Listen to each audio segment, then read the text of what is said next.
mengucap syukur dan terima kasih atas kesempatan hari ini ketika Engkau kembali mempertemukan kami di Zoom Sema Adonai untuk belajar kebenaran firman-Mu, belajar tentang nubuatan-nubuatan dan tribulasi, tentang eskatologi. Bapak, biarlah kami memiliki hati seorang hamba dan telinga seorang murid untuk mendengarkan kebenaran firman-Mu. Dan biarlah kebenaran ini membuka paradigma kami di dalam berpikir. Terima kasih Bapak, kami serahkan acara ini dari awal hingga akhirnya ke dalam tangan penyertaan-Mu. Terima kasih di dalam nama Tuhan Yesus Kristus. Amin. Profil dari Pak Pendeta Daniel Palungan dan pengertian tentang eskatologi.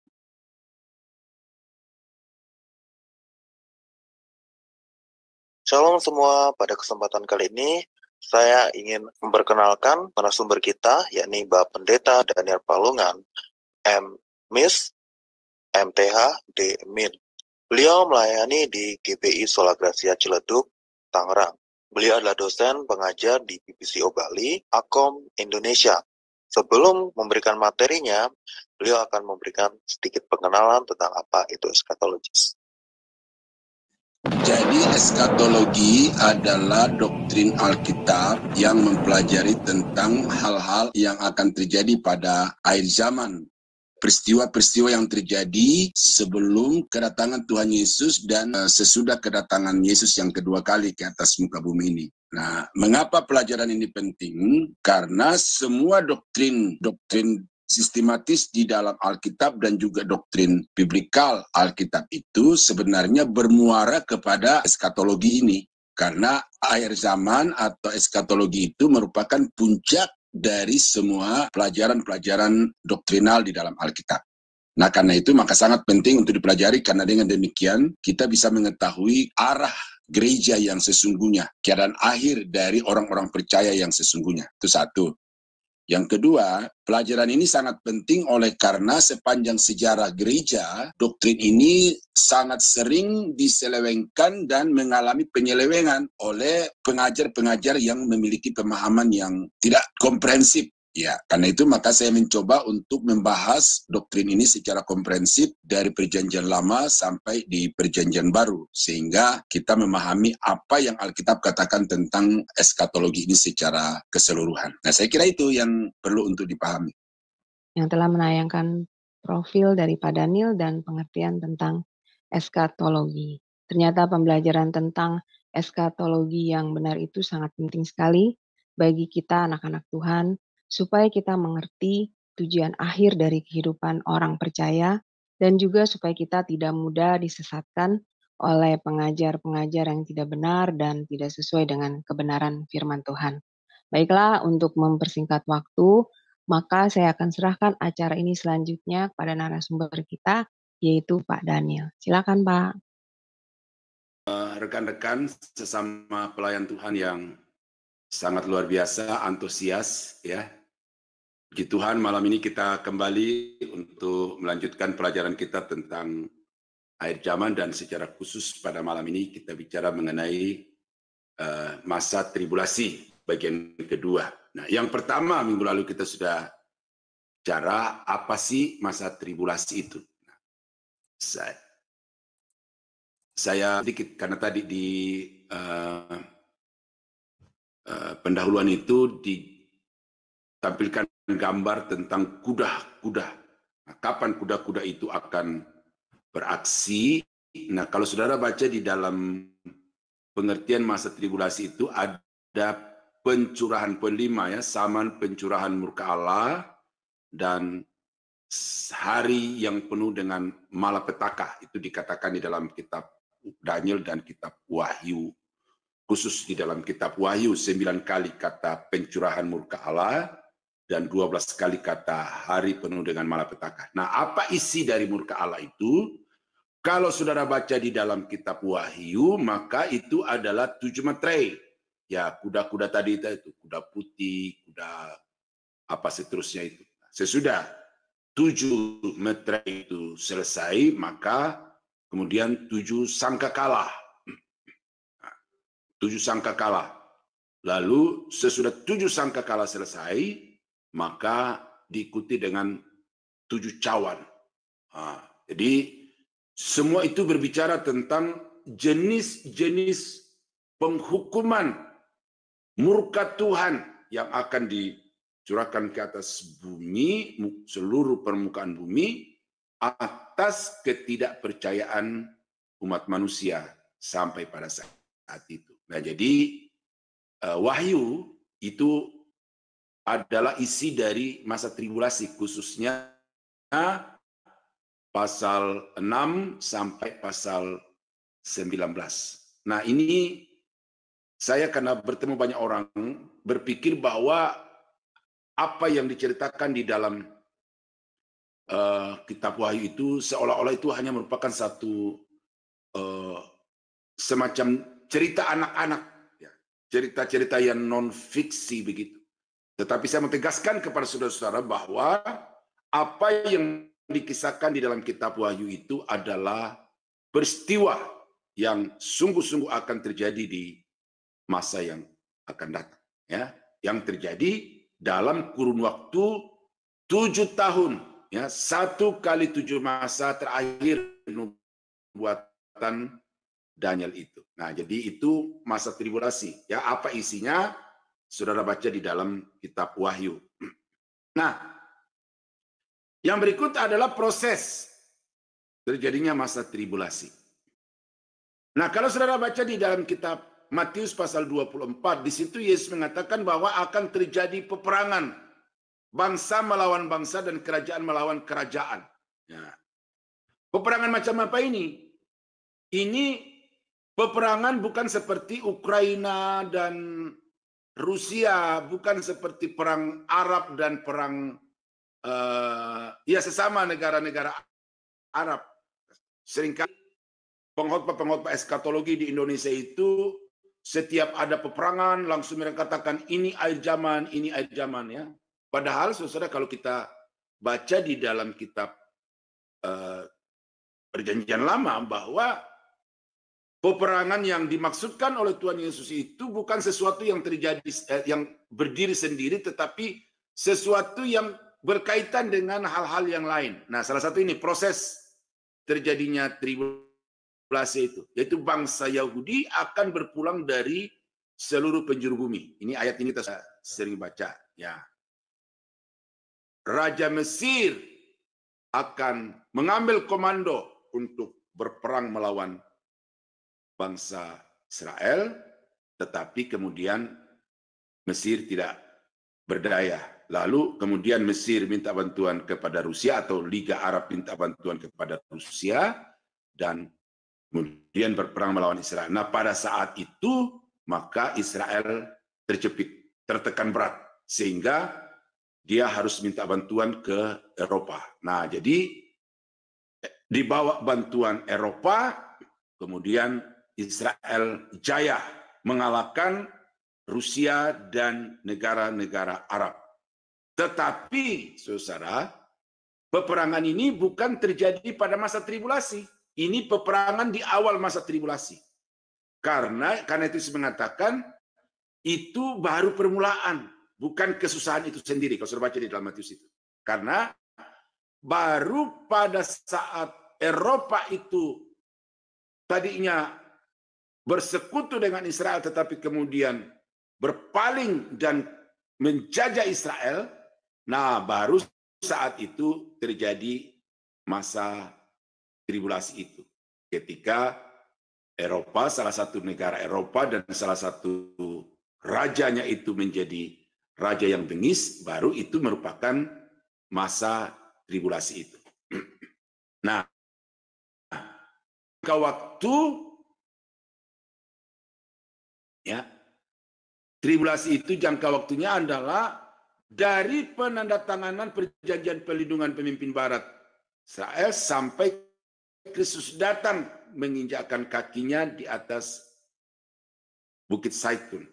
Oh, jadi tadinya Eropa itu akan melindungi Israel, tetapi ternyata menjadi penjajah Israel. Nah, titik waktu permulaan masa tribulasi tribulasi ini tidak ada seorang pun yang tahu, karena itu saat di mana Yesus akan datang kembali pada kali yang kedua. 3,5 tahun pertama bangsa Israel itu masih beribadah secara Yudaisme, ya, karena di awal dari masa tribulasi itu bangsa Israel itu sudah membangun bait suci. Ya, ini ada penanya ya yang beberapa waktu yang lalu menanyakan ini, itu pembangunan bait suci, dan pada masa tribulasi bait suci itu sudah dalam keadaan rapi terbangun, ya, dan karena itu Israel sudah mempergunakannya secara biasa. Nah, jadi 3,5 tahun pertama masa tribulasi itu Israel masih bisa beribadah, tetapi kemudian 3,5 tahun atau di tengah-tengah dari masa tribulasi itu Antikris akan melarang semua bentuk penyembahan kepada Allah. Baik Allah itu dikuasainya, sehingga semua bentuk penyembahan itu hanya ditujukan kepada Antikris. Nah, yang berikut adalah sifat dari masa Antikris itu unik.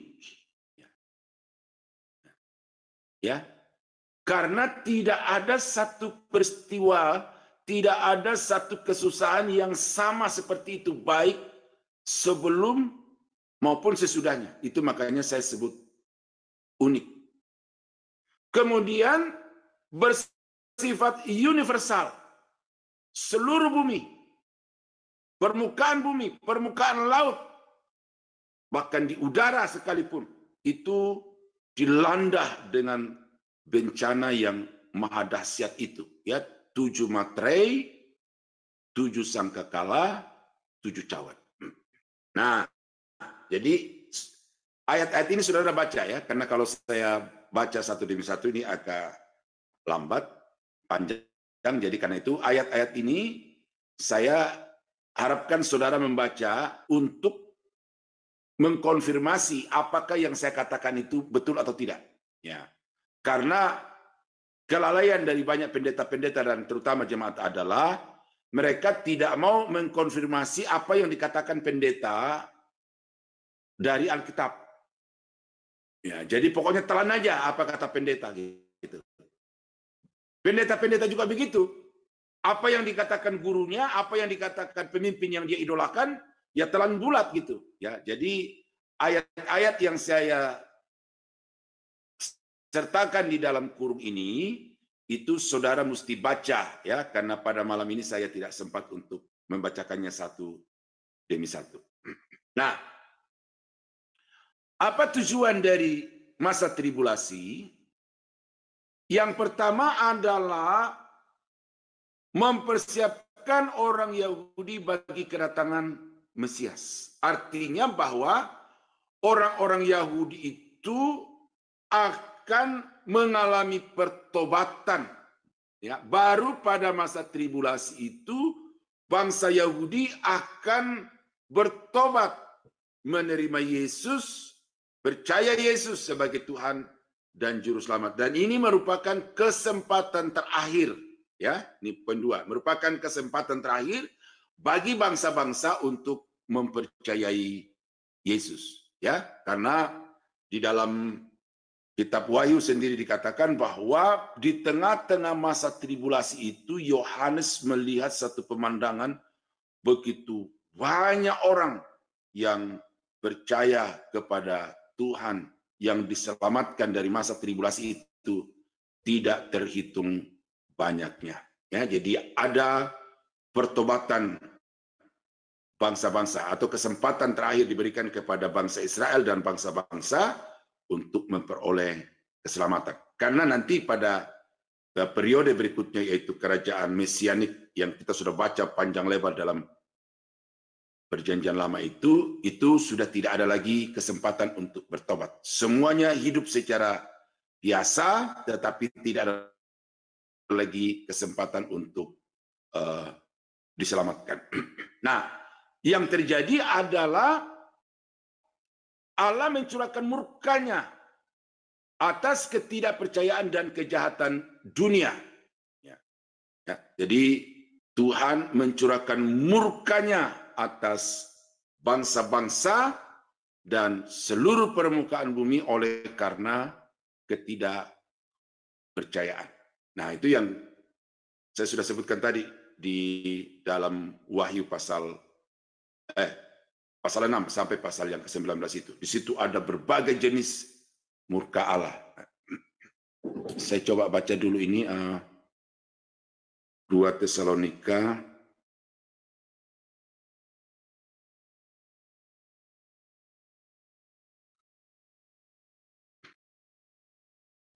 Tesalonika 2 ayat 12.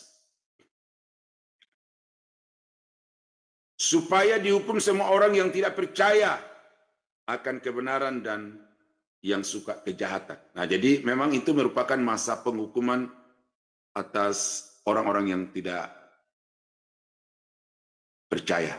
Nah, lalu akan merupakan kemenangan akhir bagi bangsa Israel.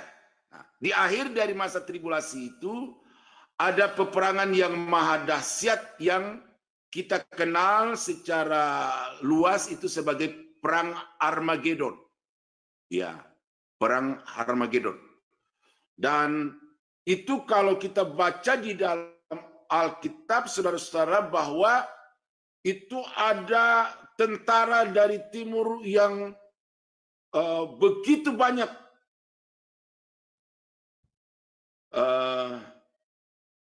20.000 laksa itu akan datang untuk berperang dengan maksud untuk melenyapkan bangsa Israel dari atas permukaan bumi, ya, dan karena itu mengerahkan semua kekuatan dan tenaga untuk datang ke Israel dan berperang melawan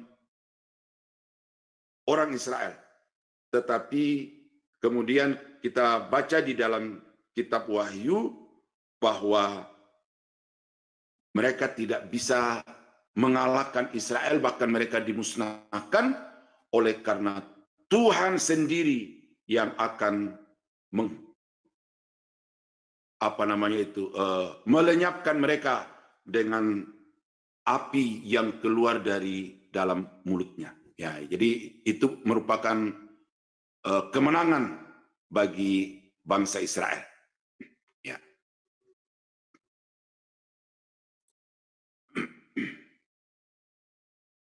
Nah, ini apa-apa saja yang akan terjadi pada masa tribulasi. Ini tadi saya sudah sebutkan di awal ya. 3,5 tahun pertama pembukaan 7 materai. Kitab Wahyu pasal 6. Peniupan sangkakala.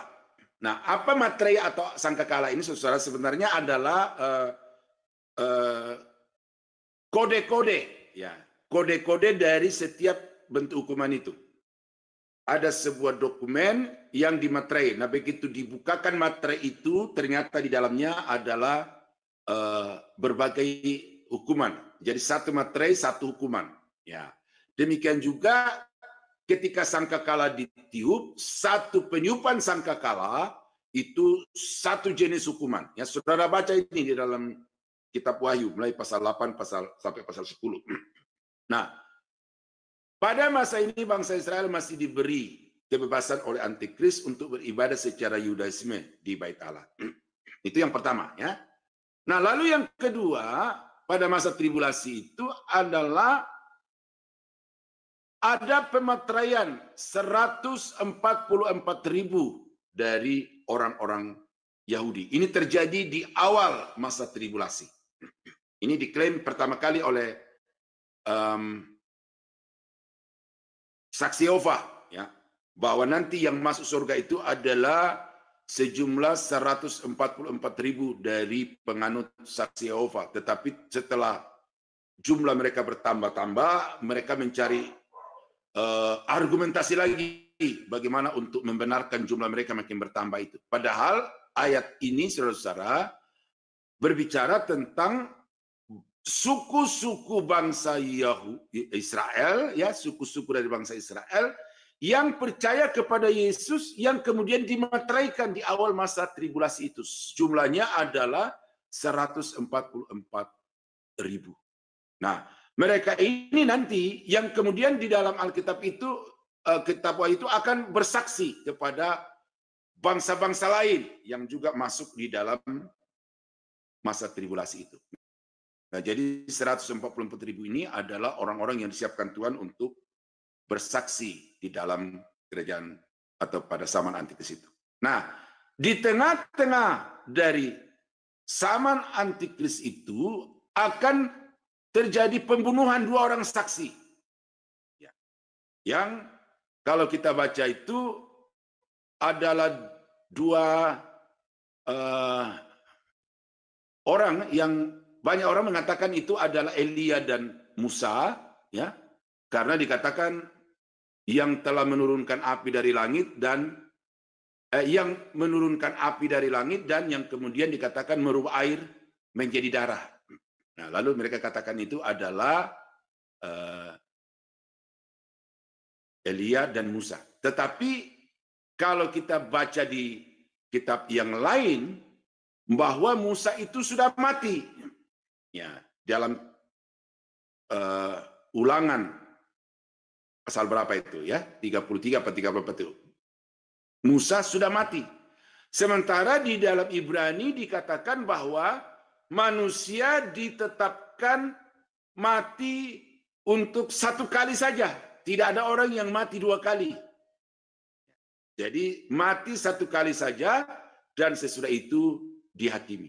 Nah, jadi karena itu keberatan saya terhadap pandangan bahwa itu adalah Elia dan Musa.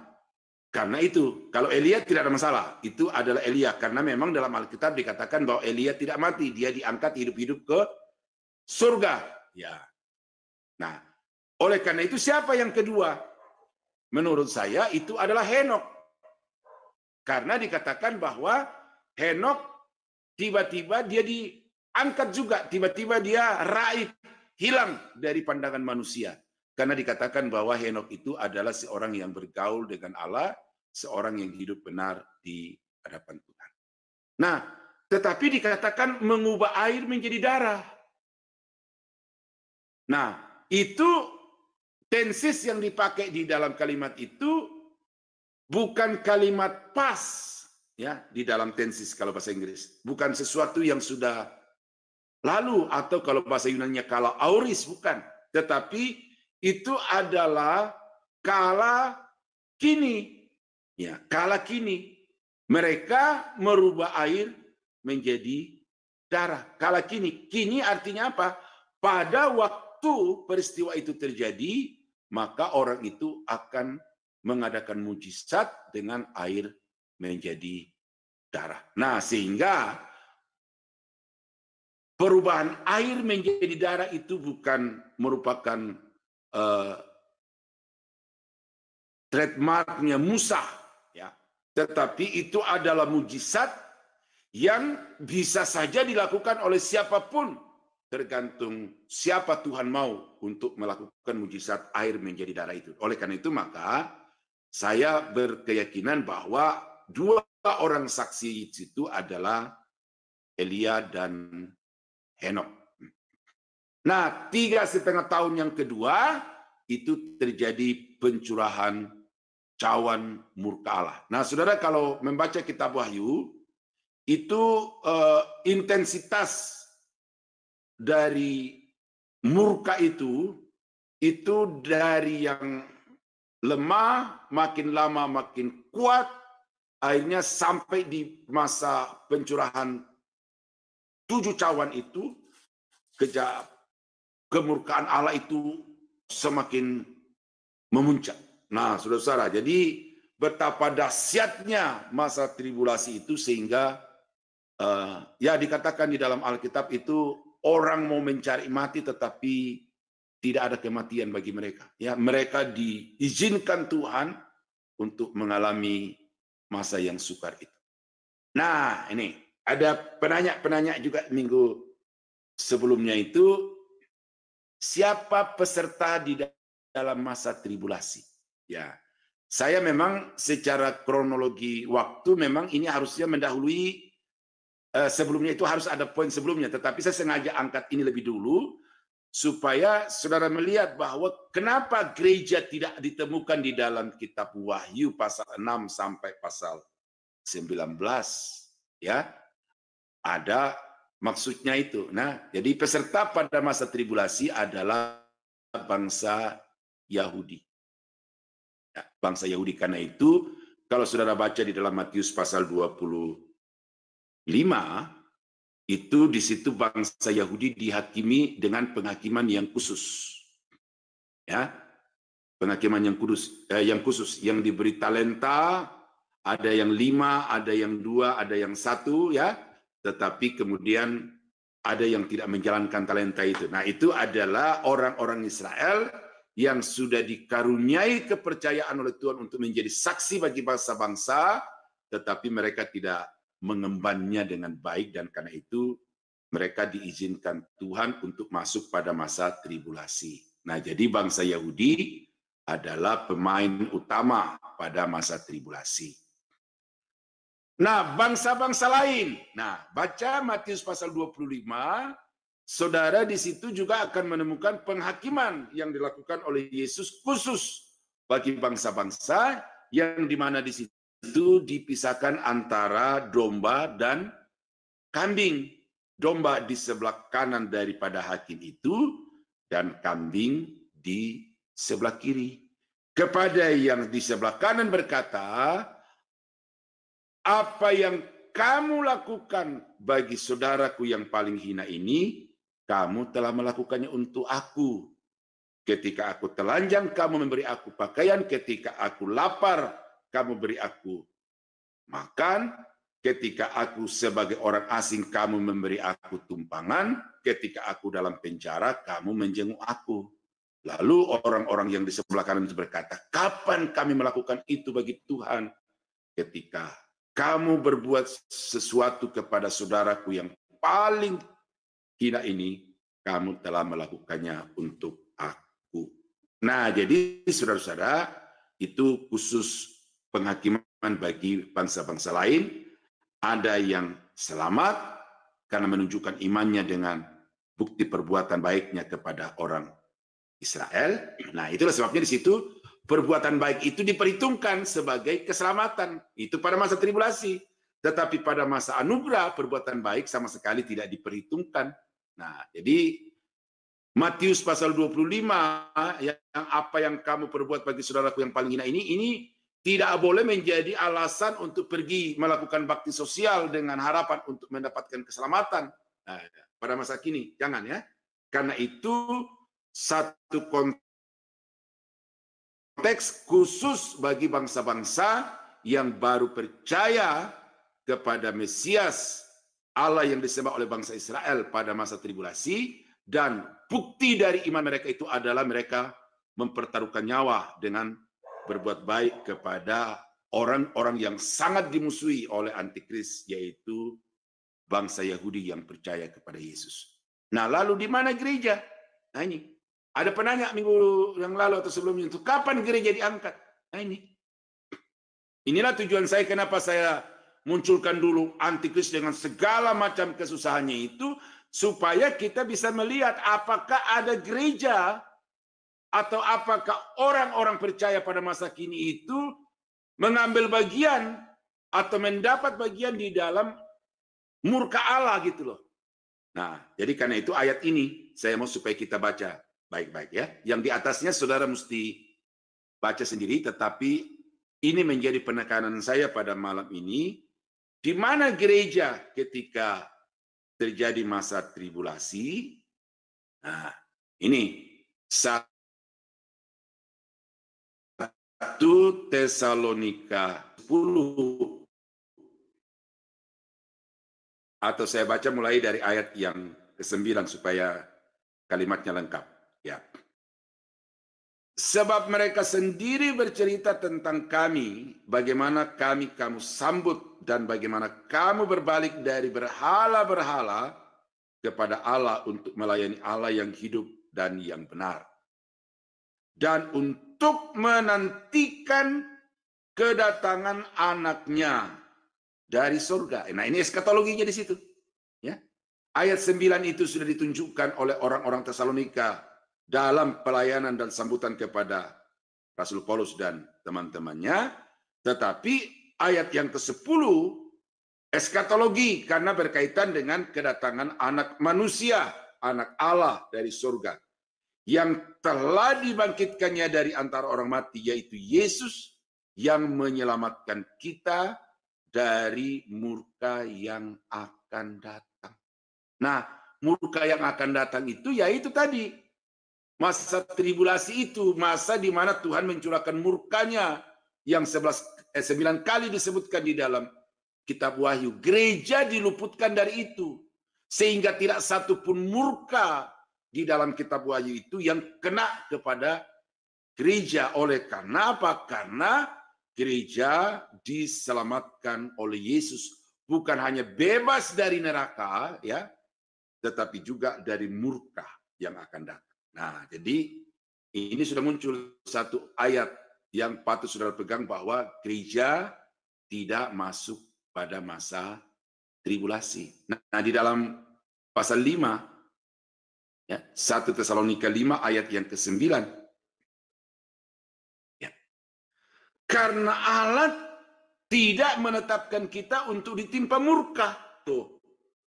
Justru Allah memberikan anugerah. Justru Allah memberikan anaknya yang tunggal mati di atas kayu salib untuk menggantikan kita menanggung murka itu. Jadi murka Allah atas orang-orang berdosa, dalam hal ini gereja yang sudah percaya kepada Yesus, itu sudah berlangsung atas Yesus di atas kayu salib. Dan gereja, orang-orang percaya pada masa kini itu tidak ditetapkan Allah untuk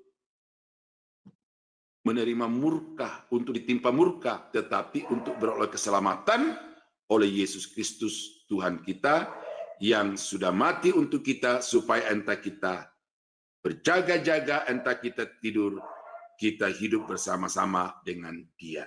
Nah, dua ayat itu, saudara, dua ayat itu sudah jelas mengatakan bahwa gereja, orang-orang yang percaya sekarang ini, tidak akan mengalami atau tidak akan berada di dalam periode 1 kali 7 masa itu.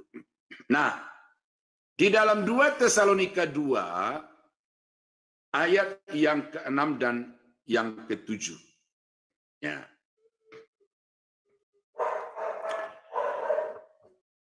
Ini bicara mengenai manusia yang durhaka tadi itu, antikris itu. Ya.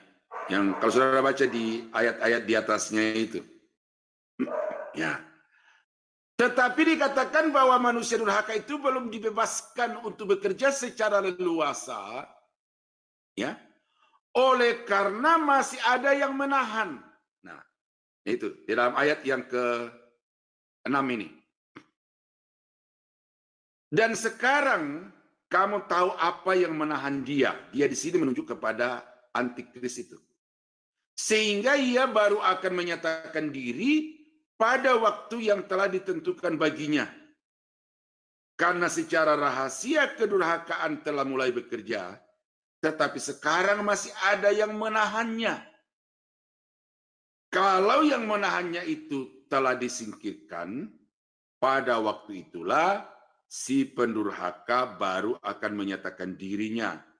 Tetapi Tuhan Yesus akan membunuhnya dengan nafas mulutnya, dan akan memusnahkannya kalau ia datang kembali. Nah, jadi saudara bisa melihat di situ, ya, saya sudah singgung tentang zaman peperangan Harmagedon tadi itu, dan ini ayatnya bahwa Yesus sendiri yang akan melenyapkan orang-orang yang berperang melawan bangsa Israel yang percaya itu dengan nafas yang dari mulutnya. Nah, jadi sekarang yang saya mau jelaskan di sini, ayat yang ke-6 dan ke-7 itu, apa yang menahan manusia durhaka atau si pendurhaka itu atau antikris itu sehingga belum leluasa bekerja sekarang ini? Nah, banyak yang mengatakan ini Roh Kudus. Tuh, ini Roh Kudus. Jadi nanti menurut paham ini, ya, ada saatnya nanti Roh Kudus akan diangkat sehingga bumi hampa Roh Kudus. Tetapi saya nggak setuju dengan sependapat ini. Ada dua hal, tapi satu hal pertama yang saya sebutkan adalah kalau ada satu masa di mana dunia ini hampa Roh Kudus atau tidak ada kehadiran Roh Kudus, maka itu berarti Roh Kudus itu bukan Allah. Karena Roh Kudus baru disebut atau layak disebut sebagai Allah kalau dia maha hadir. Nah itu. Jadi saya tidak sependapat yang pandangan yang mengatakan bahwa yang menahan antikristus di situ adalah Roh Kudus. Itu keberatan pertama, ya. Roh Kudus tidak pernah absen dari satu titik permukaan bumi sampai selama-lamanya. Kalau kita baca di dalam Kejadian pasal 1, bahkan ketika bumi belum berbentuk saja itu Roh Kudus sudah melayang-layang.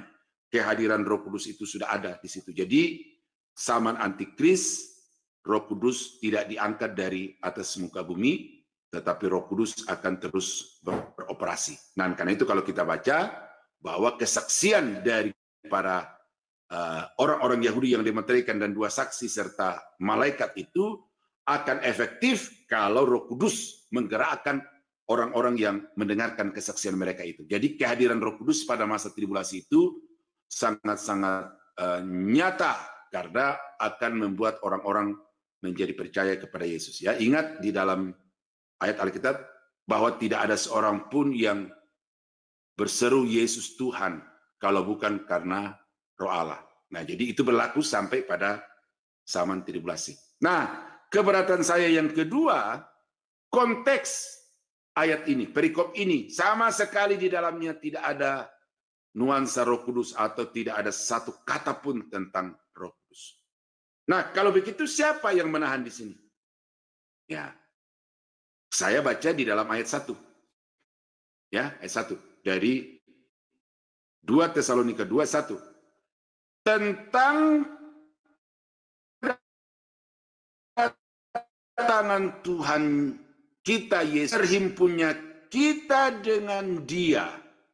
Kami minta kepadamu, saudara-saudara, supaya kamu jangan lekas bingung dan gelisah, baik oleh ilham roh maupun oleh pemberitaan atau surat yang dikatakan dari kami seolah-olah hari Tuhan telah tiba. Nah, ini konteks yang menjadi dasar saya untuk mengatakan yang menahannya itu adalah orang-orang percaya. Karena itu Paulus berkata tentang kedatangan Tuhan kita Yesus Kristus dan tentang terhimpunnya kita dengan Dia. Pertemuan kita dengan Dia itu. Tuh. Jadi selama Yesus belum turun dari surga di awan-awan untuk menjemput gerejanya, terhimpunnya umatnya, gerejanya dengan Yesus, selama itu tribulasi belum berlangsung. Nah, berarti dari sini saya sudah harus jawab pertanyaan Bapak yang lalu itu, bahwa gereja itu diangkat di awal masa tribulasi. Itu saya harus katakan dengan tegas, itu berdasarkan ayat-ayat ini. Tidak sedetik pun gereja akan mengalami masa tribulasi. Karena justru tribulasi itu baru akan berlangsung ketika gereja sudah diangkat, ketika gereja sudah disingkirkan menurut terjemahan yang lain itu. Nah, karena begini saudara ya, ada pendeta yang mengatakan 3,5 tahun pertama gereja ada di situ. Nah, nanti 1,5 tahun yang kedua gereja disingkirkan ke padang gurun, dilindungi oleh Tuhan di situ.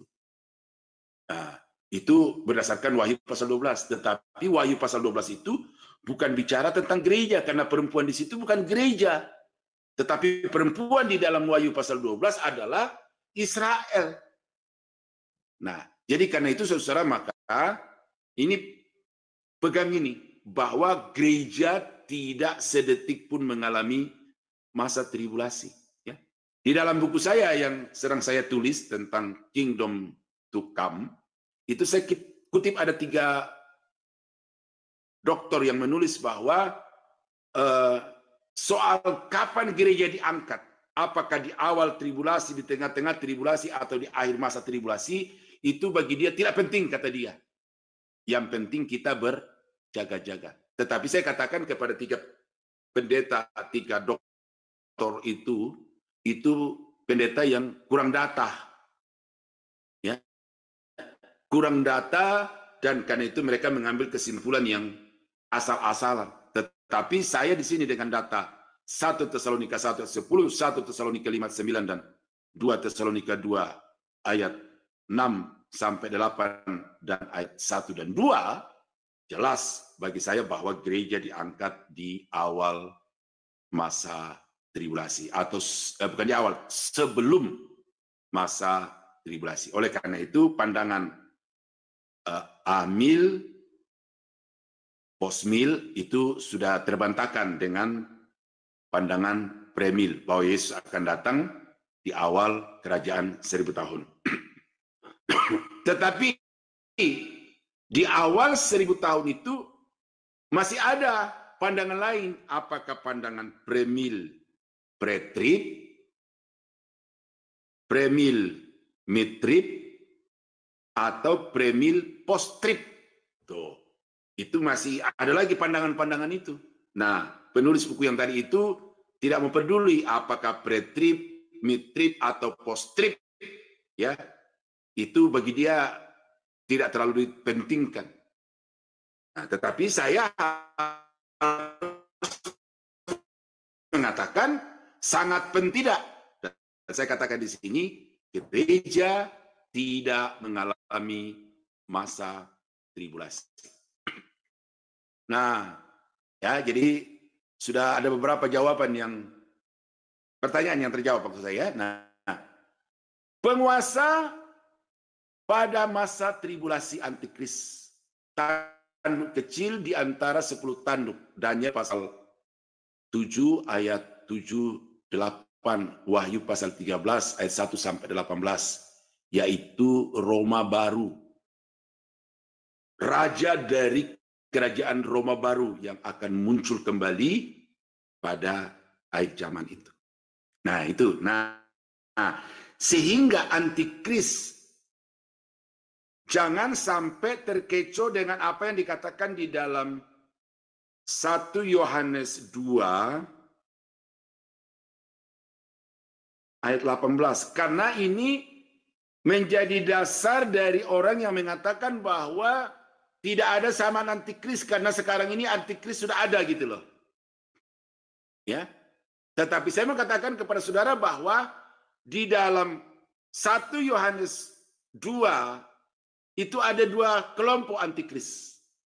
Ya, ini saya bacakan ini. 1 Yohanes 2 ayat yang ke-18. Anak-anakku, waktu ini adalah waktu yang terakhir, dan seperti yang telah kamu dengar, seorang antikris akan datang. Nah, ini kelompok yang pertama, yaitu seorang.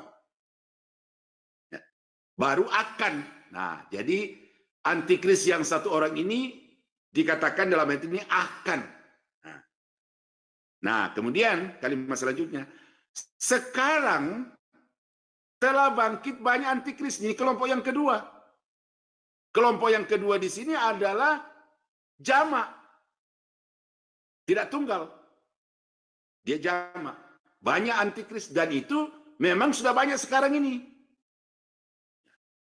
Siapapun yang mengatakan Yesus bukan Tuhan, mau Kristen non-Kristen, apalagi pendeta, ya, yang mengatakan pendeta Yesus lebih rendah daripada Bapa. Bagi saya itu adalah orang-orang yang menentang Kristus, yang tidak mengakui bahwa Yesus adalah Tuhan, karena Tuhan itu tidak sedikit pun kurang dari yang maha kuasa, dari yang maha mulia, dari yang maha kekal, dari yang maha hadir, ya, tidak sedikit pun.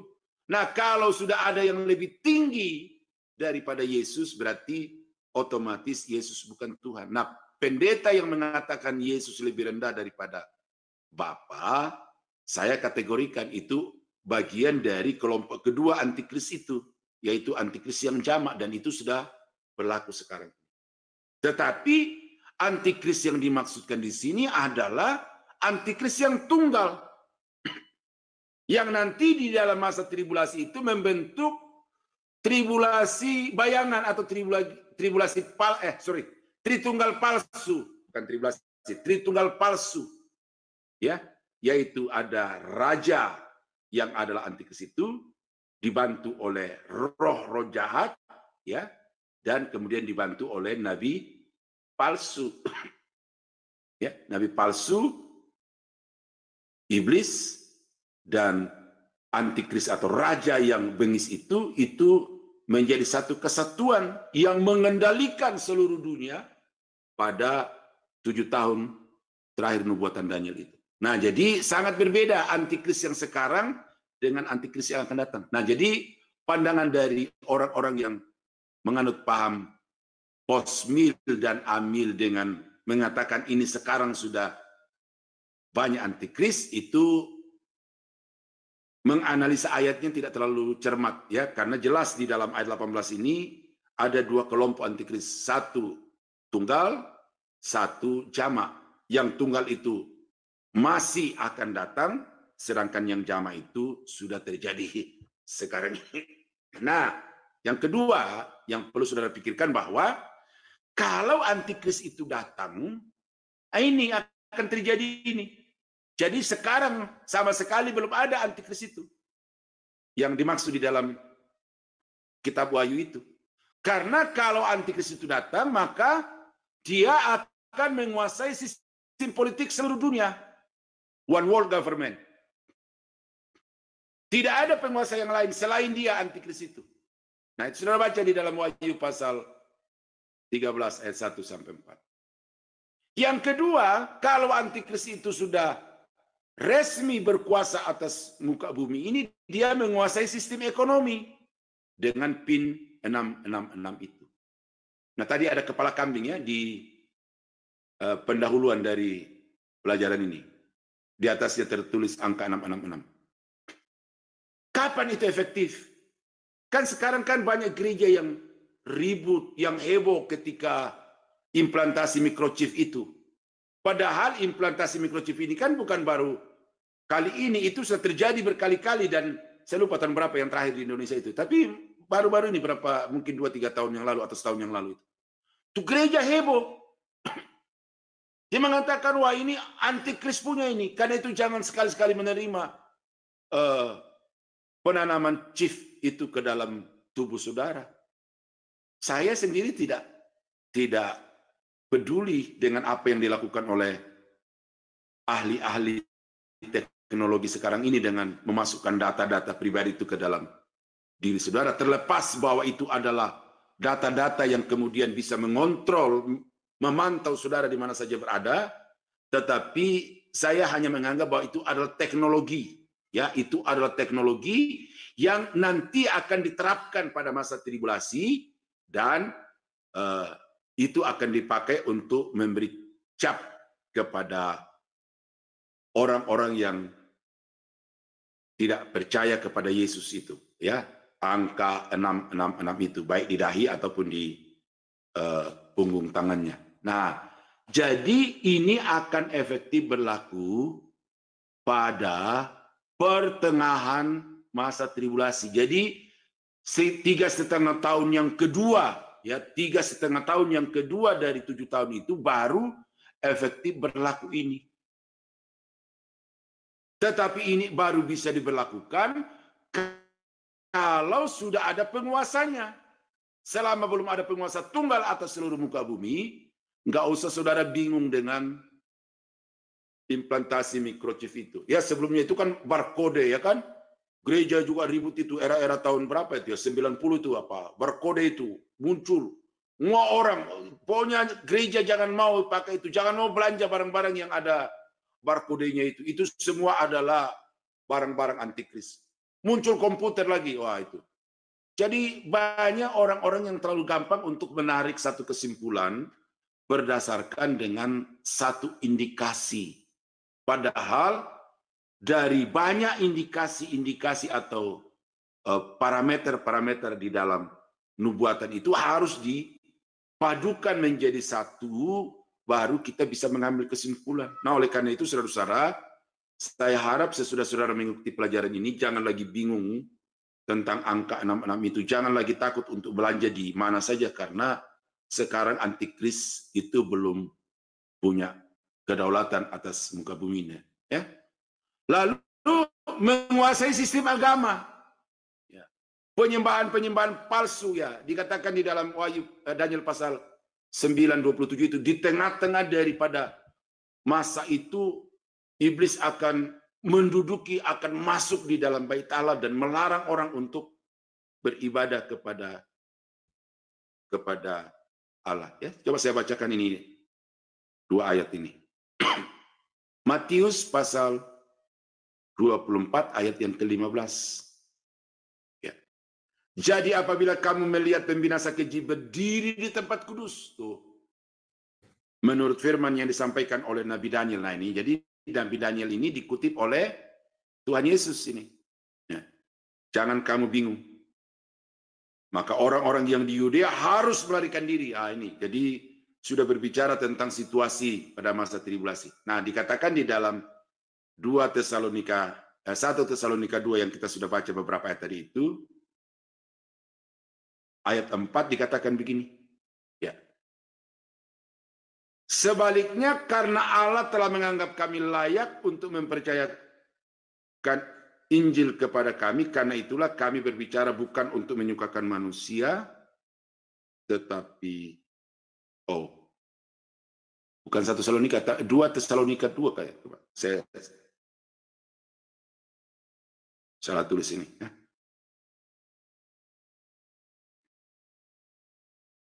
Ya. Ya. 2 Tesalonika 2 ayat 4. Atau saya baca ayat 3 ya.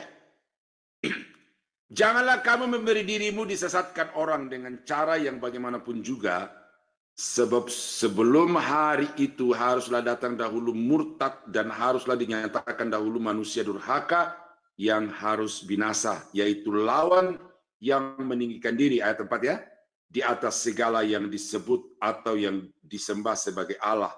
Bahkan ia duduk di bait Allah dan mau menyatakan diri sebagai Allah. Ya, sekarang kan belum ada ini orang-orang seperti ini. Jadi, makanya saya katakan bahwa apa yang terjadi sekarang itu tidak sebanding dengan apa yang akan terjadi pada masa tribulasi itu. Nah, jadi itulah yang akan terjadi kalau antikris itu sudah mendapatkan kedaulatannya, ya, untuk berkuasa atas seluruh muka bumi. Nah, ini. Peristiwa lain yang terjadi pada masa tribulasi adalah penginjilan, ya, ini saya katakan ya. Kesaksian 144.000 orang Yahudi yang dimateraikan. Kesaksian 2 orang saksi yang dibunuh di pertengahan masa tribulasi. Tadi saya sudah sebutkan itu, yaitu Elia dan Henok. Lalu para malaikat, ya, para malaikat akan bersaksi secara intensif juga di dalam masa tribulasi itu. Ya, saya bacakan ayat ini. Wahyu pasal 14 ayat yang ke-6 sampai 8. Ya. Dan aku melihat seorang malaikat lain terbang di tengah-tengah langit, dan padanya ada Injil yang kekal untuk diberitakannya kepada mereka yang diam di atas bumi, dan kepada semua bangsa dan suku dan bahasa dan kaum. Dan ia berseru dengan suara nyaring, takutlah akan Allah dan muliakanlah Dia, karena telah tiba saat penghakimannya, dan sembahlah Dia yang telah menjadikan langit dan bumi dan laut dan semua mata air. Nah, jadi malaikat itu akan mengadakan kebaktian kebenganan rohani tanpa panitia dan tanpa sound system, ya, karena dengan suara yang nyaring dari awan-awan dia akan berseru kepada semua suku, bangsa, bahasa dan kaum, ya, bahwa bertobatlah dan takutlah kepada Allah yang menciptakan langit, bumi dan segala isinya. Nah, itu sebabnya maka di dalam Wahyu pasal 7 di bagian akhir itu, Yohanes melihat ada sekumpulan besar orang yang memuji menyembah Tuhan tidak terbilang banyaknya. Nah, itu dari mana? Merupakan hasil penginjilan dari 144.000, dua saksi dan malaikat-malaikat itu. Nah, akhir dari masa tribulasi adalah perang Harmagedon. Zakaria 12 ayat 3 sampai 6, Zakaria 14 ayat 2 sampai 4. Nah, saya bacakan Wahyu ini. Ini perang Harmagedon ya. Wahyu pasal 16 ayat yang ke-16. Lalu ia mengumpulkan mereka di tempat yang dalam bahasa Ibrani disebut Harmagedon. Ya, Harmagedon. Lalu pasal 19 ayat 14 dan 15. Dan semua pasukan yang di surga mengikuti dia. Mereka menunggang kuda putih dan memakai lanan halus yang putih bersih. Dan dari mulutnya keluarlah sebilah pedang tajam yang akan memukul segala bangsa. Dan ia akan menggembalakan mereka dengan gada besi. Dan ia akan meras anggur dalam kilangan anggur. Yaitu kegeraman murka Allah yang maha kuasa. Nah, jadi bangsa-bangsa yang datang, tentara dari bangsa-bangsa yang dari timur berjalan kaki ke Israel melalui sungai Efrat yang sudah dikeringkan itu akan berkumpul di Harmagedon, dan di sana akan terjadi peperangan yang singkat tetapi maha dahsyat, dan Tuhan akan membela umatnya sehingga tentara-tentara dari berbagai bangsa itu akan tewas, ya. Dikatakan darahnya itu akan menjadi lautan merah sehingga sampai di kekang kuda. Tuh, jadi berapa tingginya kuda itu? Ya, kalau kuda di Amerika atau kuda di Australia, kalau dia angkat kepala itu 2 meter lebih. Jadi begitu hebatnya peperangan itu sehingga darah manusia, tentara-tentara antikris yang tumpah di situ menggenangi lembah Yosafat itu yang disebut sebagai Armagedon, dan tingginya sampai di kekang kuda. Ya, bukan kuda yang sedang merunduk atau yang kuda yang sedang jalan dengan badannya, kepala dengan rata dengan badannya, kepalanya itu, tetapi kuda yang mengangkat kepala oleh karena sudah ada di dalam genangan atau lautan darah itu. Nah, jadi sangat tinggi. Nah, jadi saudara-saudara, itulah peristiwa-peristiwa yang terjadi pada masa tribulasi. Ya, nah nanti saya akan masuk ke pengangkatan. Nah, tapi sampai di sini dulu, saudara-saudara, saya mau kasih kesempatan bagi Bapak Ibu untuk bertanya, untuk mentuntaskan masa tribulasi ini, ya, dari pertanyaan-pertanyaan saudara. Saya serahkan kepada Ibu Gebi untuk memberi kesempatan kepada teman-teman yang mau bertanya khusus mengenai antikris pada malam ini. Oke, terima kasih pemaparan yang luar biasa, dan wah, saya sedikit terbuka ya paradigmanya, dan ternyata memang gereja-gereja ini tidak mengalami masa tribulasi, jadi saya sedikit lega ini Pak.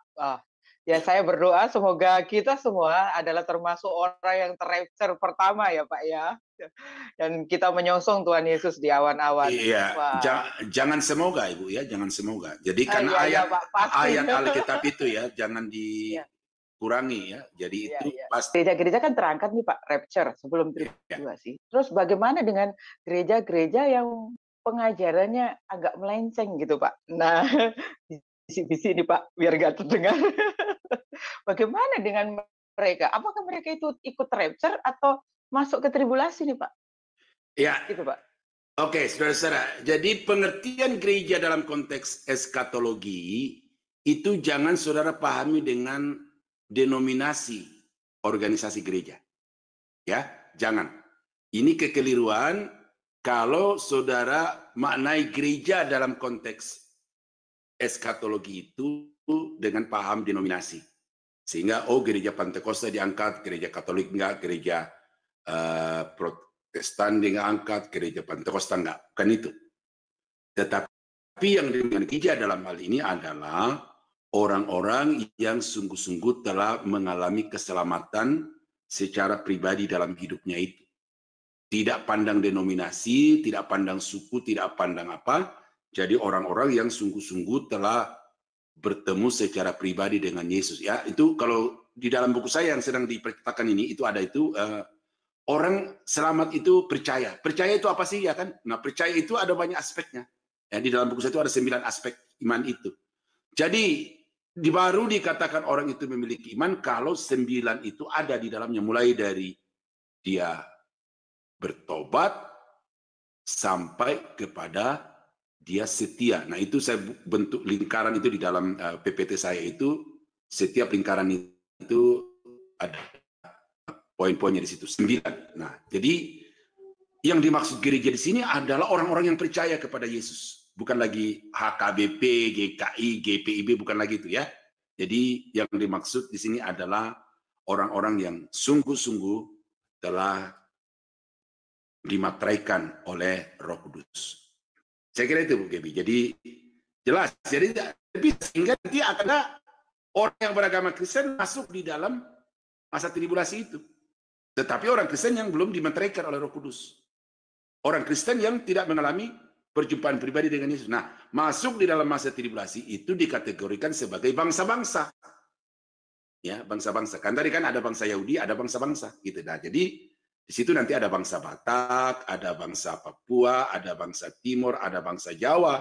Sekalipun dia ada selama dia hidup di dunia ini, dia beragama Kristen, dia aktif di gereja, tetapi karena dia tidak bertemu dengan Yesus secara pribadi, maka ya dia tidak selamat. Nah, orang-orang itulah yang nanti akan masuk di masa tribulasi. Nah, jadi itu kadang-kadang memang penjelasan tentang gereja itu rancu juga di kalangan hamba-hamba Tuhan, sehingga ya itu tadi itu gerejanya dia yang benar, gerejanya salah. Padahal yang dimaksud gereja di hadapan Tuhan itu ya tubuh Kristus itu. Saya kira itu Ibu Gebi ya. Jadi nah tentang itu siapa yang menilai? Bukan kita yang itu. Pasti kalau ajarannya udah salah ya tidak bisa masuk surga. Karena dikatakan gini di dalam 1 Timotius 4 ya, saya bacakan ini khusus untuk Ibu Gebi. 1 Timotius 4 ayat yang ke-16. Awasilah dirimu sendiri dan awasilah ajaranmu. Ya, awasilah dirimu sendiri dan awasilah ajaranmu. Jadi betapa penting ajaran itu.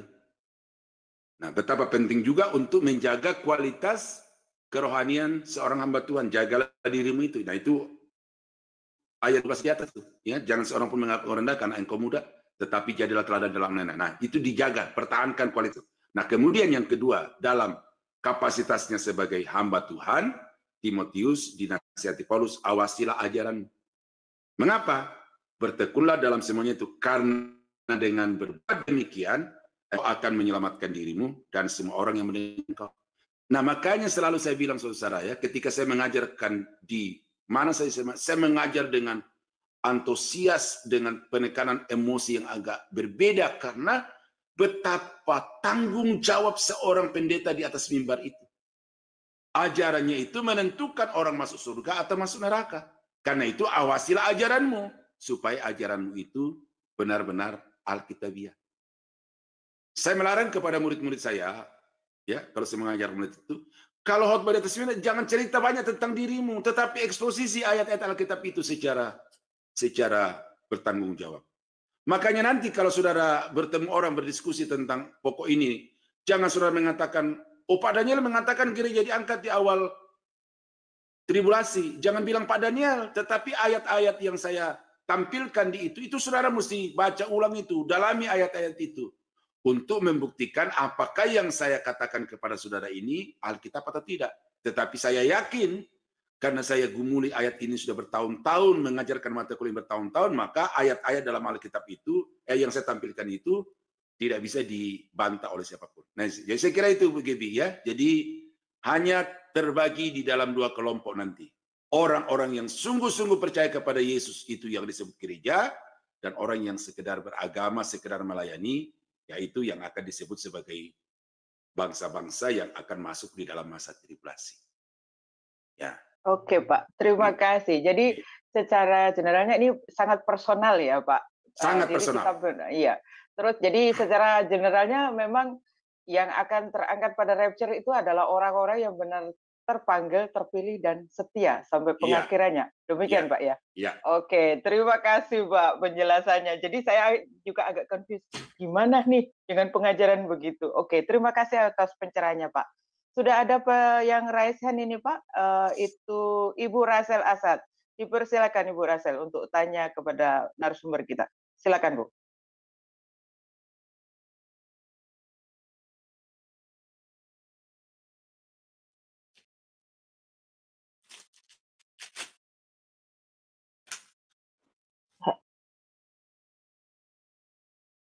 Di-unmute dulu Ibu. Shalom Pak Daniel, shalom. Shalom Ibu. Selamat malam. Asad, ya. Ya, Pak Daniel, ini saya ingin bertanya, mungkin saya ini udah berkali-kali saya membaca dan juga tadi Bapak menjelaskan 7 materai, 7 cawan murka, dan 7 sangkakala ya Pak ya. Nah, kemudian di Alkitab itu juga ada mengelilingi Yeriko 7 hari dan memaafkan 7 kali 70 atau 77 kali ya Pak. Nah, Pak, 70 angka kali 7 7 itu kali. apakah ada 70 Pak ya? Apakah ada hubungannya dengan angka 7 masa itu Pak? Jadi apa sih Pak arti 7? Saya di sini tidak menjelaskan arti dari angka-angka ya. Tetapi angka-angka yang disebutkan oleh Daniel di dalam Daniel 9:24 sampai 27 itu angka bilangan biasa yang tidak melambangkan apa. Ya, itu jelas. Itu dimaknai secara literal dan digenapi secara literal. Cuma memang di dalam pemahaman bangsa Yahudi angka 7 itu selain dia merupakan angka bilangan, selain itu juga kadang-kadang merupakan ungkapan. Jadi bermakna simbolik. Nah, apa arti kata 7 itu yang saya tahu itu adalah menunjuk kepada kesempurnaan, keutuhan, kelengkapan, lengkap utuh.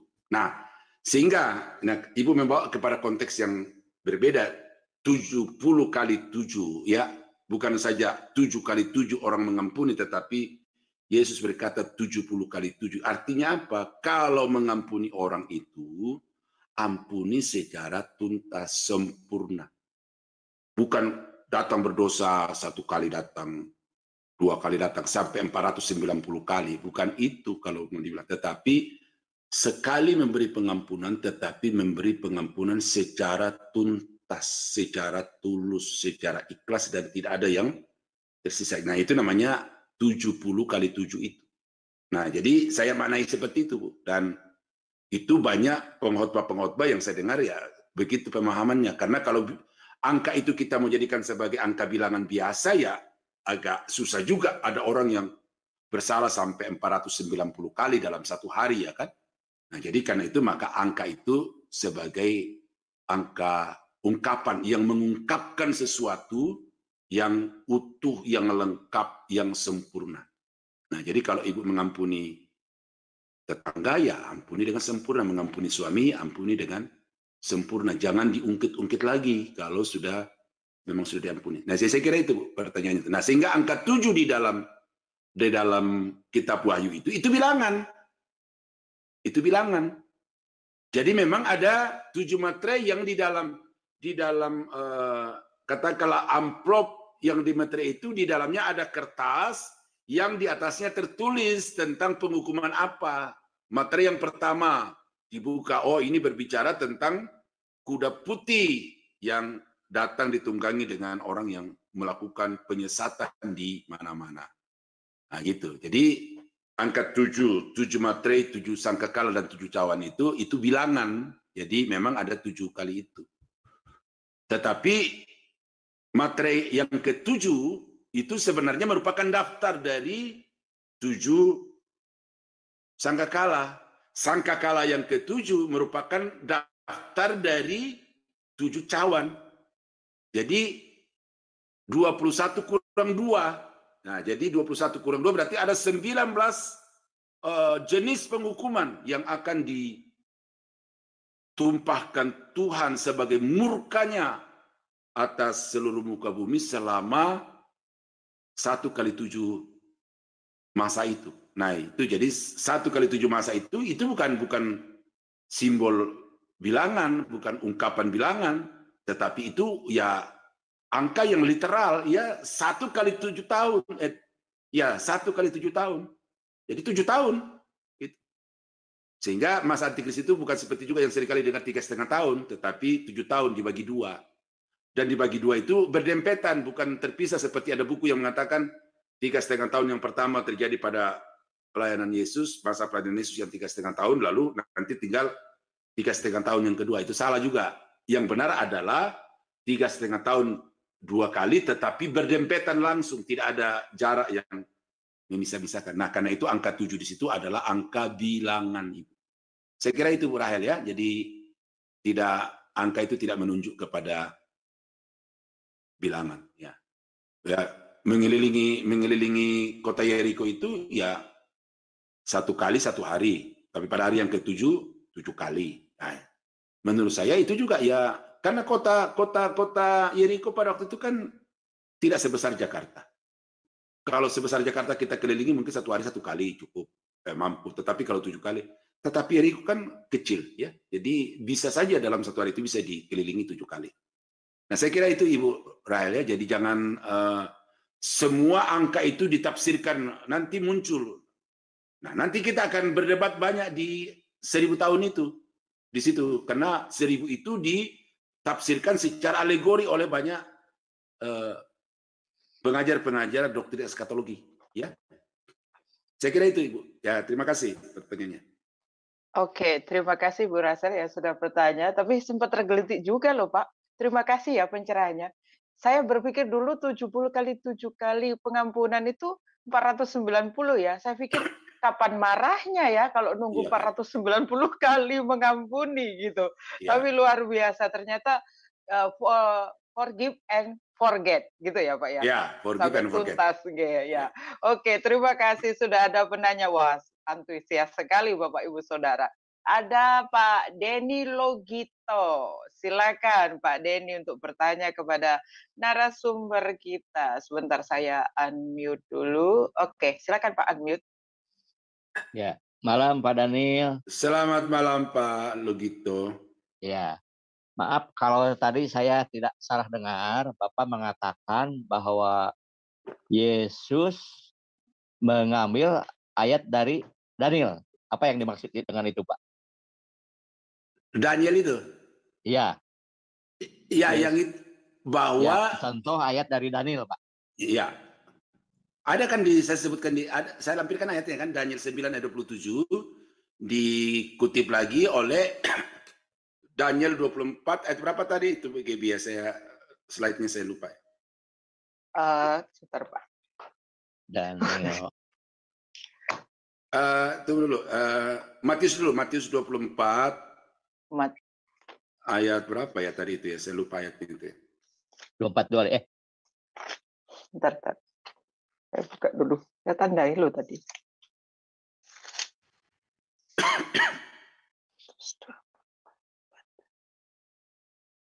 Oh, yang dimaksudkan ayat 15. Daniel 24 ayat 15. Iya, Bu. Ini yang saya bilang Pak tadi, bahwa Tuhan Yesus mengutip apa yang sudah dinubuatkan oleh Daniel dalam Daniel pasal 9 ayat 27. Nah, ini kan dikatakan kan? Jadi apabila kamu melihat pembinasa keji berdiri di tempat kudus menurut firman yang disampaikan oleh Nabi Daniel, para pembaca hendaklah memperhatikannya. Kan itu Pak. Jadi dikutip langsung. Artinya Tuhan Yesus meneguhkan apa yang dikatakan oleh Nabi Daniel itu. Nah, lalu pertanyaannya apa Pak? Oh, jadi yang dimaksud itu meneguhkan ya Pak ya? Ya, meneguhkan. Ya. Saya kira mengutip secara itu. Iya, bisa mengutip artinya menulis kembali apa yang sudah dikatakan menulis oleh. Kembali ya. Ya. Itu kan secara literatur kan itu sesuatu yang alami ya, kan kutipan-kutipan itu. Artinya itu diyakini sebagai satu yang betul. Itu Pak, saya kira ya. Ya, itu Pak. Terima kasih Pak. Ya. Jadi tidak ada masalah kan dengan itu kan? Tidak ada masalah, tidak ada masalah. Ya. Terima kasih Pak. Ya. Makanya sekali lagi saya katakan, jangan bilang ini menurut Pak Daniel ya, tetapi ini ayat-ayat Alkitab yang saya katakan, yang saya lampirkan itu yang harus menjadi pegangan saudara. Ini kata Alkitab, ini kata Alkitab, ini ayat Alkitab. Ya. Pak Daniel hanya mengumpulkan lalu mengkelompok-kelompokkan saja. Ya. Gitu. Terima kasih Pak. Ya, terima kasih Pak. Supaya nanti saya jangan berbenturan dengan pendeta A, pendeta B yang kepada Alkitab itu. Ya, itu di Masih ada pertanyaan. Wah, banyak sekali Pak. Kita batasi atau sampai jam berapa kira-kira? Ada 2 penanya. Nanti kalau sudah lapar baru saya bilang berhenti ya. Oh, oke, siapa? Ada Ibu Eryawati. Wah, ini saudara kita terkasih, Ibu Eryawati Sukoco.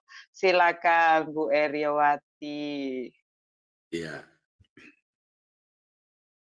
Malam Pak Daniel. Malam Ibu. Banyak nanya, Bapak jangan bosan. Tuhan memberkati Pak. Ya. Tadi Bapak kayak apa ya? Kayak marah gitu ya. Enggak Pak. Itu kita semangat Pak, jadi enggak ngantuk. Kok ada kayak gitu loh. Ya, oke, silakan Ibu. Bercanda juga ini, bercanda Bu, bukan apa gitu. Tidak apa-apa, terima kasih. Itu Pak, saya pernah dengar tadi Bapak juga kayak nyerempet sedikit, cuma takut saya salah gitu ya. Waktu masuk antikris itu ada yang mengatakan gini, penyiksaan yang luar biasa, tapi disiksa gimana pun juga orang itu tidak bisa mati sampai mereka tuh mencari kematian. Yang pertama itu Pak, pertanyaan saya itu benar apa salah? Jadi meskipun disiksa tidak bisa mati gitu. Yang kedua itu Pak di dalam Yesaya 11 pasal 11 itu tentang Raja Damai yang akan datang. Itu hamba Tuhan banyak mengartikan itu kedatangan Tuhan. Nah, di kedatangan Tuhan itu yang mau saya tanyakan ayat yang ke-6 yang berbunyi gini. Serigala akan tinggal bersama domba, macan tutul akan berbaring di samping kambing, anak lembu dan sebagainya itu ya yang makan rumput. Ya. Saya mau Pak, kalau itu memang kayak konteksnya itu kedatangan Tuhan, apa ayat ini semacam puisi tentang perdamaian atau memang saat Tuhan datang itu ada perubahan perilaku gitu. Jadi serigala yang dia hewan yang makan daging karnivora gitu ya menjadi herbie gitu, menjadi pemakan tumbuhan gitu. Jadi itu seperti puitis gitu atau perubahan perilaku gitu. Itu Pak, makasih Tuhan. Iya. Yang kedua Ibu, kalau Ibu simak apa yang saya jelaskan ketika pemulihan Israel, itu sudah jelas di situ terpapar dengan jelas ya. Tapi nanti pertanyaan Ibu itu akan saya jelaskan lebih detail lagi pada waktu kita belajar poin kerajaan 1000 tahun. Ya, kerajaan mesianik 1000 tahun itu. Nah, saya masih mencoba untuk menghindari 1000 tahun itu karena itu yang menjadi pro kontra, tetapi pemerintahan mesianik di atas muka bumi ini itu tidak bisa dibantah, itu pasti akan terjadi. Nah, soal you percaya atau tidak 1000 tahun, itu urusan lo. Tetapi Alkitab mengatakan bahwa Yesus akan memerintah di atas muka bumi ini dengan suasana damai. Nah, jadi suasana damai itu yang Ibu jelaskan, tanyakan tadi itu di dalam Yesaya pasal 11 itu. Jadi waktu dulu kan binatang itu tidak diciptakan untuk makan daging, ya. Awal mulanya kan binatang itu untuk makan hijau-hijauan gitu kan. Nah, jadi nanti akan kembali kepada situasi Taman Eden itu. Jadi nanti kerajaan Mesianik itu karena damai, maka binatang-binatang yang sekarang ini saling mangsa-memangsa, ya, itu akan hidup berdampingan, tidur berbaringan, merumput berbaringan, lalu anak kecil, ya, anak kecil dengan kepolosannya itu akan memasukkan tangannya ke dalam liang ular apa namanya itu ya, ular beludak itu, tetapi ular beludak tidak akan mengapa-apakannya karena memang suasananya damai. Jadi itu bukan puisi, Bu, itu suasana yang historis tetapi nanti, ya itu. Nah, lalu yang pertama saya malah lebih lupa pertanyaan yang pertama. Mati, ya. Kematian tidak ada. Ya, kalau kita baca di dalam kitab Wahyu seluruhnya, ada kematian. Banyak manusia mati. Ya, mati banyak itu, ya. Maka ketika murka ini ditumpahkan, maka mati sekian banyak orang. Nah, tetapi ada satu hukuman yang begitu dahsyat dan orang semua akan berusaha untuk mencari mati, tetapi pada satu hukuman itu tidak ada kematian bagi mereka. Itu di dalam Wahyu pasal 6. Ya, Wahyu pasal 6 itu saya baca di dalam ayat yang ke-16, ya.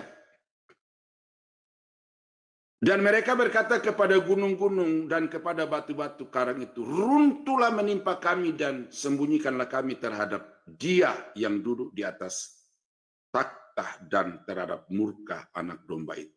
Jadi kita melihat di sini bagaimana manusia mencari kematian, tetapi kematian tidak berlaku bagi mereka. Karena memang tujuan dari masa tribulasi adalah untuk melangsungkan penghukuman.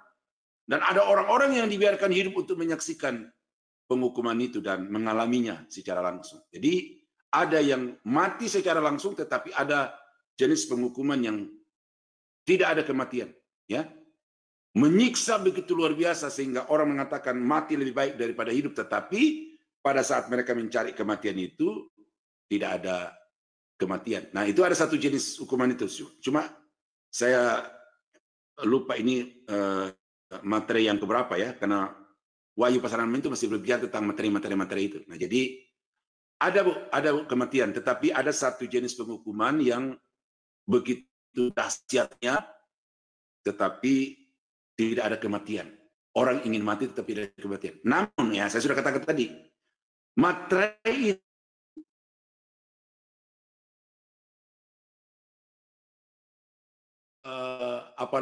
Allah itu masih kalah dibandingkan dengan sangkakala. Sangkakala lebih hebat lagi. Tetapi sangkakala masih kalah hebatnya dibandingkan dengan cawan. Jadi ini saya katakan tadi itu ada meningkat. Dari materai meningkat ke sangkakala, meningkat ke cawan itu. Nah, jadi pada materai saja itu orang sudah begitu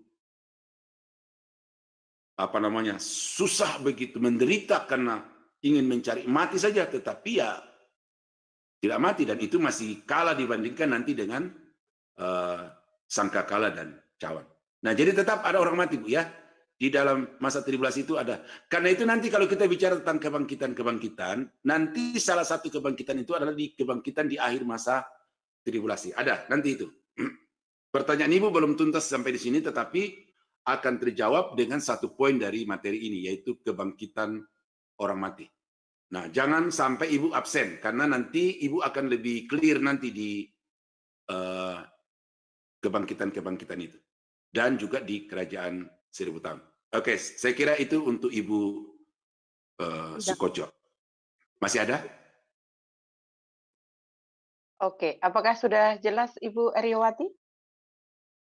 Ibu Gaby, pertama mengerikan. Saya itu tanda tanya, kira-kira yang masuk ke situ siapa? Gitu loh.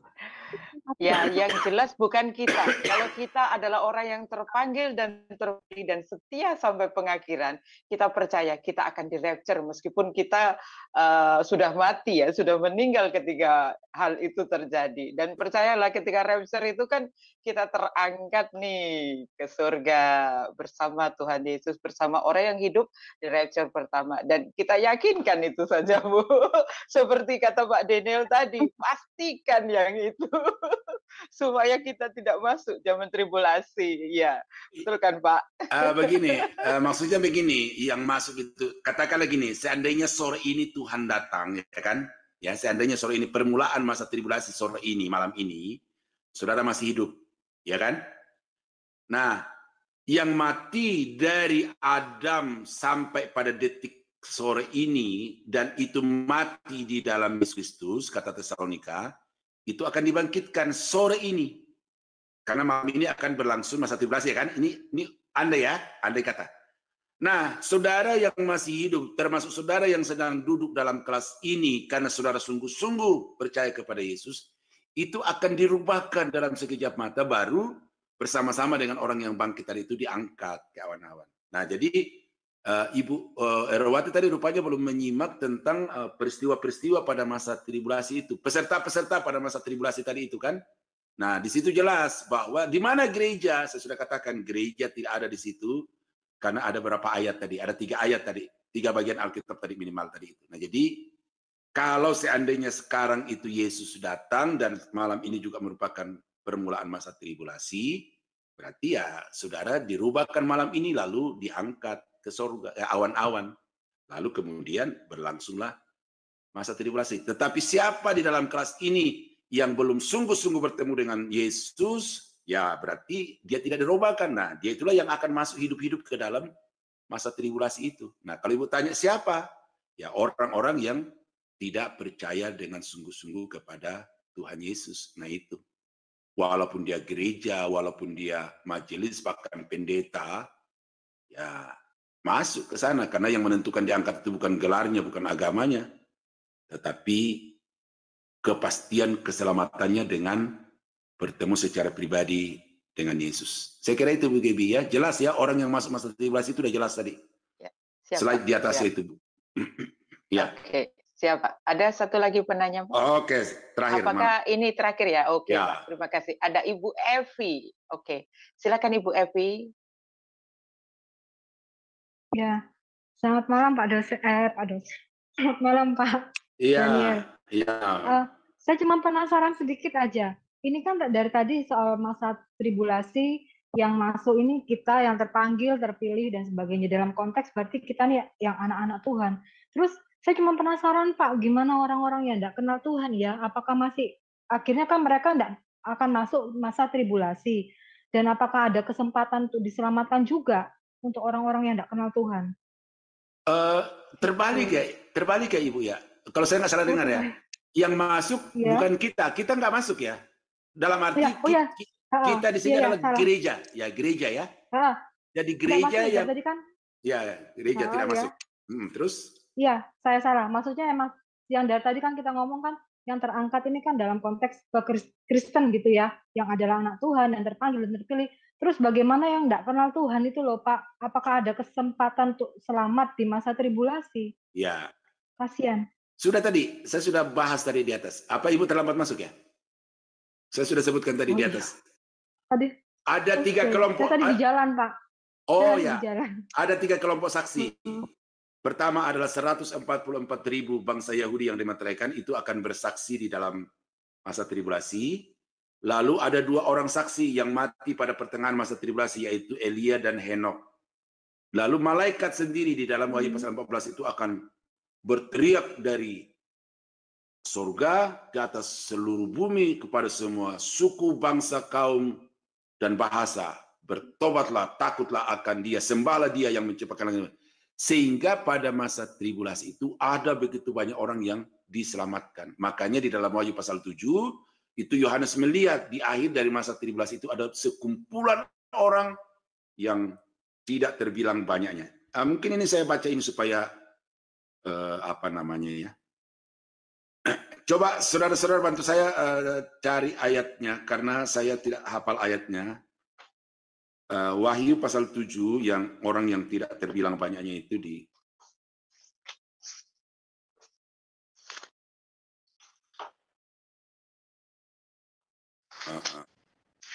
ya. Mulai dari ayat yang ke berapa nih ya? 9, Pak. Ya, ayat yang ke-9 itu. Seterusnya. Itu Ibu bacanya itu. Itu Yohanes sudah melihat di akhir dari masa tribulasi itu ada begitu banyak orang yang bertobat. Ya, itu semua itu. Ya. Nah, Pak. Jadi saya sudah ulang lagi pertanyaan Ibu Gaby tadi yang Ibu Evi tanyakan lagi. Jangan terjebak dengan kata Kristen anak Tuhan, gereja. Ya. Yang dimaksud dengan gereja nanti itu adalah orang-orang yang sungguh-sungguh telah mengalami perjumpaan pribadi dengan Yesus. Selamatlah orang yang sudah diselamatkan dalam Yesus Kristus. Nah, di luar itu, apakah dia pendeta, apakah dia majelis, apakah dia anggota gereja, apakah dia sponsor gereja, selama dia tidak mengenal Yesus, menerima Yesus secara pribadi, dia akan masuk ke dalam masa tribulasi itu. Tidak peduli agamanya. Nah, jadi itu Ibu. Ya, jadi yang diangkat bukan gereja dalam arti anggota gereja atau orang Kristen, tetapi yang diangkat sebagai gereja hanyalah orang-orang yang sungguh-sungguh bertobat menerima Yesus secara pribadi. Makanya Bu Gaby tadi katakan personal, ya, secara personal.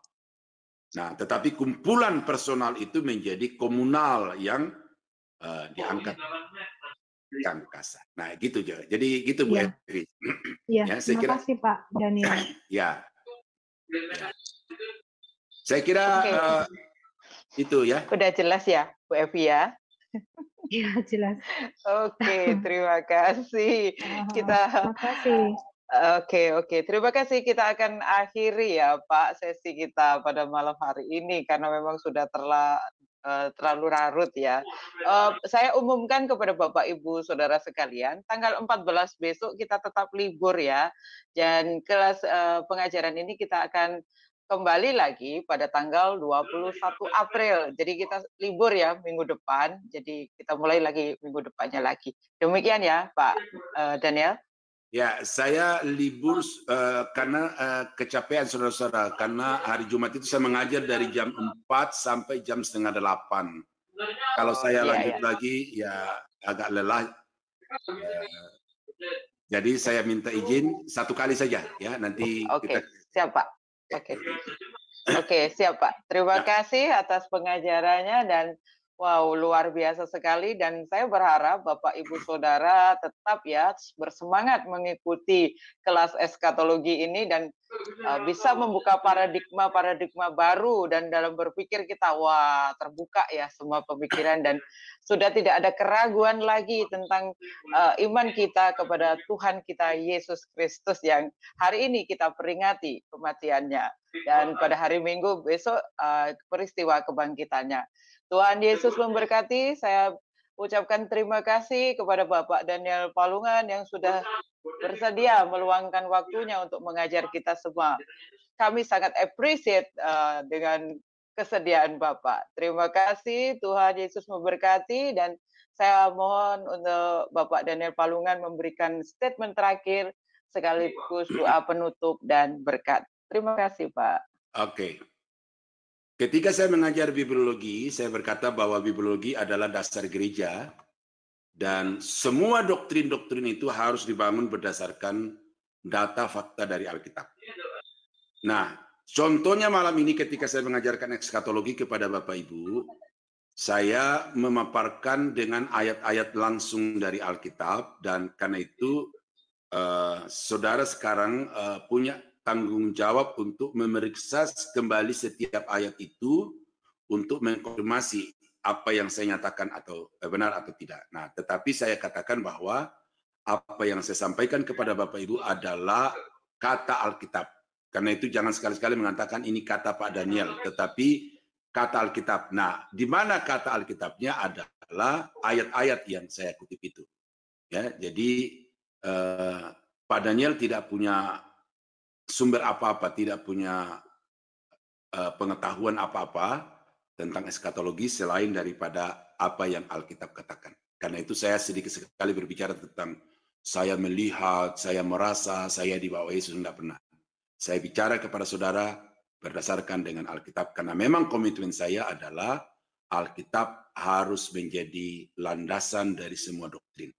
Nah, sehingga dengan dasar ini saya bisa menguji setiap buku-buku, setiap ajaran-ajaran dari pendeta-pendeta yang kaliber nasional internasional sekalipun. Saya punya dasar untuk mengatakan mereka salah atau benar kalau saya sudah memeriksa berdasarkan Alkitab. Ya, jadi bukan berdasarkan setuju atau enggak setuju, bukan berdasarkan senang atau tidak, tetapi berdasarkan fakta yang terambil dari Alkitab. Nah, jadi saya kira itu, karena itu maka baca Alkitab. Ya, jangan puas dengan PPT ini, tetapi baca Alkitab. Nah, demikianlah Bapak Ibu, terima kasih atas perhatian Bapak Ibu pada malam ini. Terus terang di awal tadi saya mulai dengan pergumulan karena batuknya gatal lagi, tapi puji Tuhan makin kemari makin enteng, dan itu terjadi oleh karena saudara begitu antusias. Selalu saya bilang sama murid-murid saya, semangatmu adalah motivasiku. Jadi kalau saudara semangat, saya termotivasi. Tapi kalau saudara diam, apalagi off cam seperti ini, saya tidak tahu partisipasi saudara sejauh mana, tetapi dengan interaksi yang begitu intens, saya disemangat dan saya hipnotis oleh semangat saudara, sehingga saya mendapatkan, kalau di dalam dunia tinju itu dibilang second win. Ya, jadi seharusnya sudah jatuh, tetapi ada semangat baru sehingga dia bangkit lalu mukul lawannya dengan KO. Nah, terima kasih. Mari kita tunduk kepala, kita berdoa. Bapa, terima kasih Tuhan sudah pimpin kami sepanjang pelajaran ini, dan kami sungguh berterima kasih untuk pernyataan Alkitab yang begitu kuat bahwa memang apa yang akan terjadi itu pasti terjadi. Dan karena itu ajar kami untuk percaya kepada Alkitab, karena apa yang Alkitab katakan itu sungguh pasti dikenapi.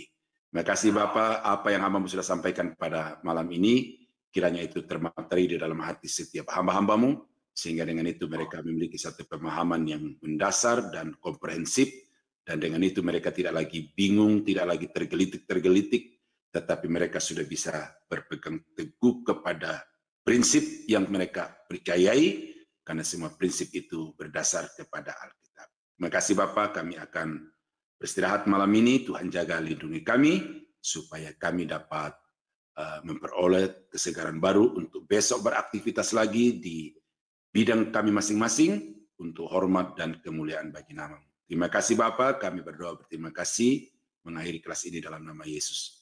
Dan saudara-saudara yang kekasih, kiranya anugerah dari Allah Bapa di dalam surga, damai sejahtera dari Tuhan kita Yesus Kristus, serta persekutuan kuat kuasa Roh Kudus, kiranya menyertai kita sekalian dari sekarang sampai selama-lamanya.